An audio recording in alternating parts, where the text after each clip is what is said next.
What's up, everyone? It's your girl Faye. I'm back again, kama kawaida, to mean as always. So time for another comedy. So I'm here with Me Monster. That's the title. This is by Brian Regan. So come with me. Let's get into it and get in some laughter, hopefully, and see you at the end where I'll be giving my comments. From the title, I can't really tell what the comedy is going to be about, but come along. Let's get in. I'm actually kind of quiet off stage. A lot of people don't realize that. I was at a dinner party recently. A bunch of people that I don't know. One guy talking plenty for everybody. And then me, myself, right? And then I, and then myself, and me. I couldn't tell this one about I because I was talking about myself, and then me. Get it.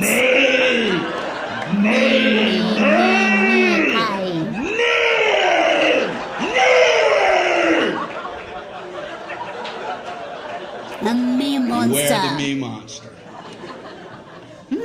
So I tried to jump in with a little story. I don't want to just sit there the whole night. Right when I'm done with my story, this guy goes, "That ain't nothing." Oh, well, didn't mean to waste everybody's time.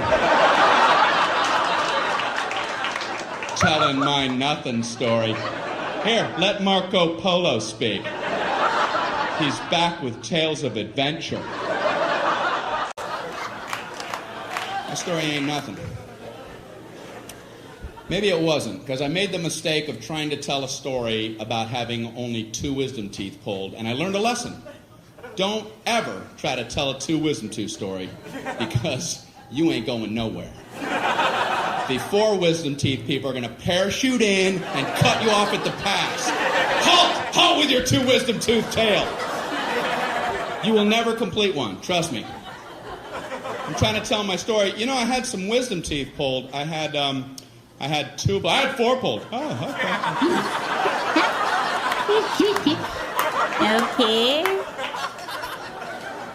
No, 5, no, 9. I had 9 wisdom teeth pulled. All of mine were impacted. They were all coming upside down. The roots were wrapped around my tongue, coming out my nose.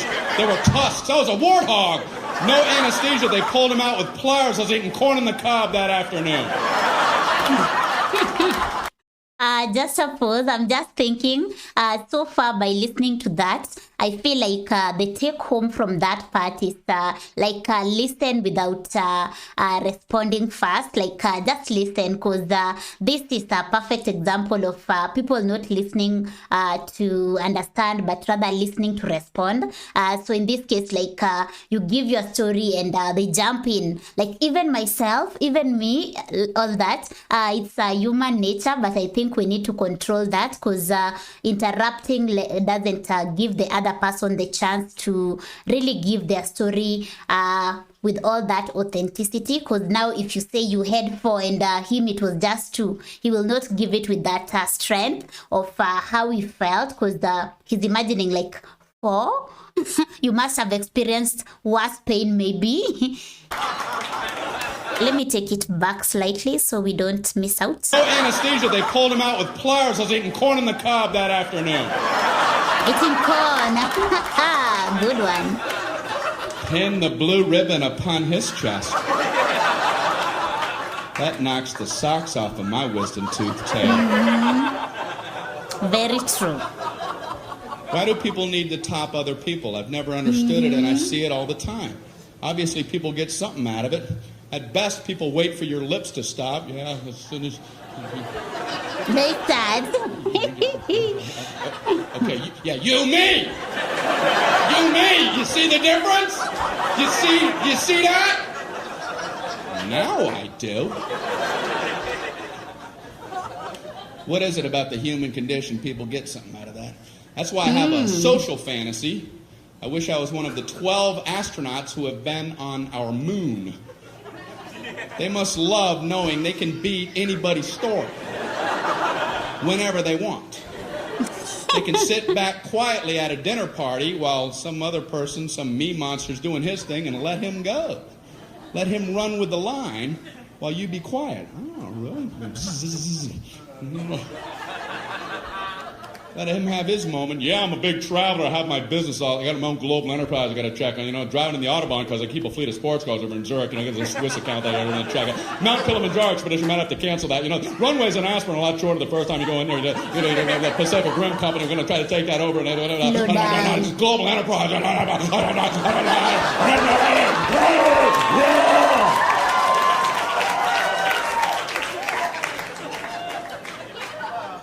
I walked on the moon.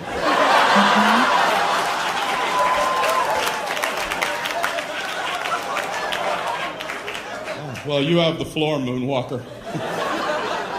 You mentioned driving on the Autobahn. That reminded me. Once I was driving in the Sea of Tranquility. Still in not my giving lunar up. rover. And I, too, was worried about our speed till I remembered, wait, we're the only ones on the moon. Oh, wow. I love that. I feel like that's got something to teach us about listening without the urge to respond, but rather listen, understand, and let the other person give their story without you getting in with yours, or rather trying to compare I did it too and all that. So unless your opinion is asked. So I know it's easier said than done. So I feel like that calls for intentionality. You just be intentional, and whenever you get that urge, remind yourself, I need to listen. I need to calm down. I don't really need to give my side of the story without being asked and all that. So yeah, that was a good one. So let me know in the comment section. I'm sure you know someone, or maybe you've ever been that person that interrupts other people's stories and give you more of a comparison kind of thing, and wanting to shine, wanting to look like you've experienced worse or better and all that. So let me know how do you feel about such people, or if it's you, do you think it's really can you imagine what the other person feels? So anyway, that's it for today. So thank you for watching this with me. Always a pleasure.